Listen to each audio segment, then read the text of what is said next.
ele tem consciência de que o seu ensino é novo para aquelas pessoas. Él tiene conciencia de que su enseñanza es nueva para aquellas personas. Ele não está elucidando nada. Él no está aclarando nada. Ele está inserindo um novo conceito para aquelas pessoas. Él está insertando un nuevo concepto para esas personas. Há cerca de 8 anos atrás eu comecei uma nova igreja. Hace como 8 años yo empecé una nueva iglesia. E há 12 anos atrás nós começávamos um grupo de estudo. Y hace 12 años comenzábamos un grupo de estudio que viria a se tornar o grupo base da nossa igreja. que se tornaría el grupo base de nuestra iglesia. E naquele grupo de estudo eu tive que reaprender a pregar. Y en aquel grupo de estudio yo tuve que reaprender a predicar. Porque na medida em que não cristãos chegavam naquele grupo, Porque en la medida en que no creyentes llegaban a ese grupo, eu comecei a perceber quão ineficaz era a minha comunicação. yo me empecé a dar cuenta de lo ineficaz que era mi comunicación.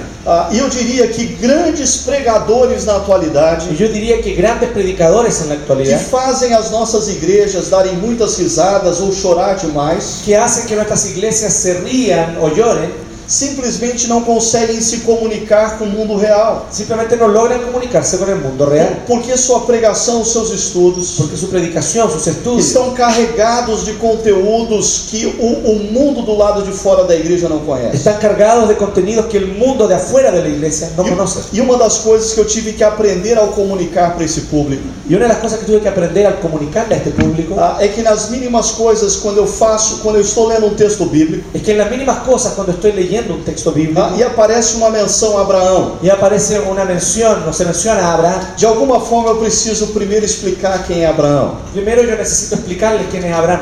E de repente aparece uma citação de Isaías. Y de repente se cita a Isaías. E eu preciso me lembrar que as pessoas não sabem quem é Y me Isaías. tengo que acordar que las personas no saben quién es Isaías. E quando na palavra de Deus aparecem algumas expressões e conceitos Y teológicos, cuando en la palabra de Dios aparecen algunos conceptos o expresiones teológicas, como por exemplo propiciação dos pecados, como por ejemplo propiciación por nuestros eu pecados, preciso traduzir isso para a cultura. necesito traducirles eso a nuestra cultura. Senão essas coisas não fazem sentido para eles, Si no, estas cosas no les hacen sentido e gera ruído na comunicação. y genera ruido en la comunicación. Além da consciência de que era um novo ensinamento, Además de la conciencia de que era una nueva enseñanza, o apóstolo Paulo nesse texto demonstra todo o seu esforço em investigar a cultura. el apóstol Pablo en este texto demuestra todo su esfuerzo en investigar la cultura. Eu desafio os exegetas aqui presentes Yo desafío a los exégetas aquí presentes a perceber a expressão de Paulo: observei cuidadosamente. a observar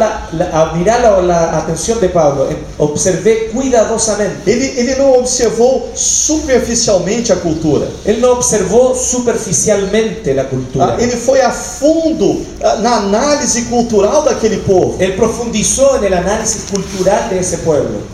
E por isso, Y por eso nós temos o terceiro elemento. tenemos el tercer elemento. Ele foi capaz de contextualizar o Evangelho. Él fue capaz de contextualizar el Evangelio. A contextualização do Evangelho La contextualización del Evangelio só é possível solo es posible quando alguém compreende profundamente a cultura. cuando alguien comprende profundamente la cultura. É claro, eu sei que esse termo contextualização Está claro, yo sé que este término contextualización traz alguns receios para algumas pessoas. trae algunos recelos a algunas personas. Teologicamente, esse conceito é muito contraditório. Teológicamente este concepto es muy contradictorio. Algumas pessoas acusam igrejas, Algunas personas acusan a las iglesias, em nome da contextualização, en el nombre de la contextualización, negociarem a própria essência do Evangelho. y los hacen negociar la propia esencia de Mas su não é evangelio. nesse sentido que eu estou usando esse Pero conceito. no es en este sentido que yo uso este concepto. Eu estou usando esse conceito no sentido de Atos 17, Utilizo este concepto en el sentido de Hechos 17, como uma referência ao que o próprio apóstolo Paulo soube fazer. como una referencia a lo que el mismo apóstol Pablo pudo hacer. Ele tem o Evangelho e esse Evangelho é inegociável. Él tiene el evangelio y este evangelio es innegociable. Os seus ouvintes vivem numa realidade diferente da dele. Sus oyentes viven una realidad distinta a la de él. Por isso ele mergulha na cultura, Por eso él se sumerge en la cultura, ele analisa a cultura, analiza la cultura, ele lê sobre a cultura, él lee acerca de la cultura, ele faz a exegese da cultura, hace una exégesis de la cultura, para então apresentar o Evangelho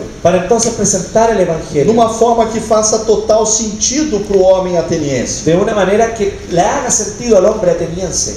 Por fim, Al final, se ele apresenta algo que faz sentido, si él presenta algo que hace sentido, é porque o Evangelho apresentado tem relevância para aqueles homens e Es mulheres. porque el evangelio presentado tiene relevancia para esos hombres y mujeres. Mas perceba aqui no texto Pero dense cuenta aquí en el texto, o fato de alguém ter todo o esforço de ler a cultura, el hecho de que alguien haga todo el esfuerzo de entender la cultura, de se adaptar à cultura de adaptarse a la cultura e falar com integridade e relevância à cultura, y hablar con integridad y relevancia a la cultura, não nos garante resultados expressivos. no nos garantiza resultados expresivos. Porque no Areópago, Porque en el Areópago, alguns, quando entenderam o Evangelho, se renderam ao Evangelho. algunos que entendieron el evangelio se rindieron al evangelio, Mas outros, quando entenderam onde Paulo estava querendo chegar, pero otros cuando entendieron a dónde Pablo quería llegar, resistiram a Paulo. se resistieron a Pablo.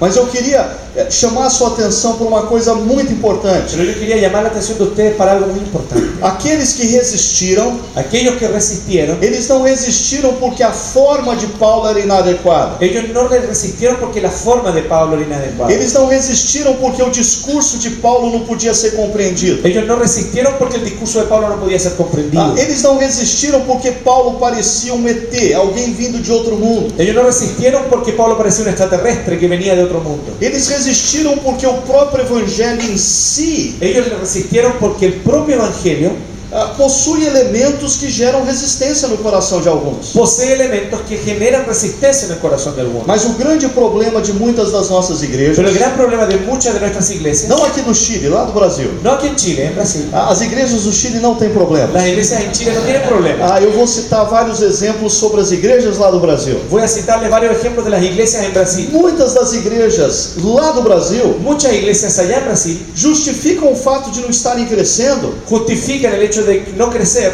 dizendo que o mundo está com o coração endurecido. diciendo que el mundo está con su corazón duro. As pessoas resistem ao evangelho. Las personas se resisten al evangelio. Mentira! Es mentira. Nunca o mundo esteve tão sedento por Deus. Nunca el mundo estuvo tan sediento por Dios. Nunca as pessoas estiveram procurando tão intensamente a espiritualidade. Nunca las personas estuvieron buscando tan intensamente la O espiritualidad. problema de muitas igrejas no Brasil El problema de muchas iglesias en Brasil é que a forma como elas existem, es que la forma en la cual ellas existen, a linguagem que elas usam, el lenguaje que usan, o discurso que elas têm, el discurso que tienen, é um discurso, é uma linguagem, es un discurso, un lenguaje, é um formato que não pertence a essa cultura. un formato que no pertenece a esa cultura. As pessoas não estão resistindo ao evangelho, Las personas no están resistiéndose al evangelio. elas estão resistindo à igreja. Ellas están resistiéndose a la iglesia.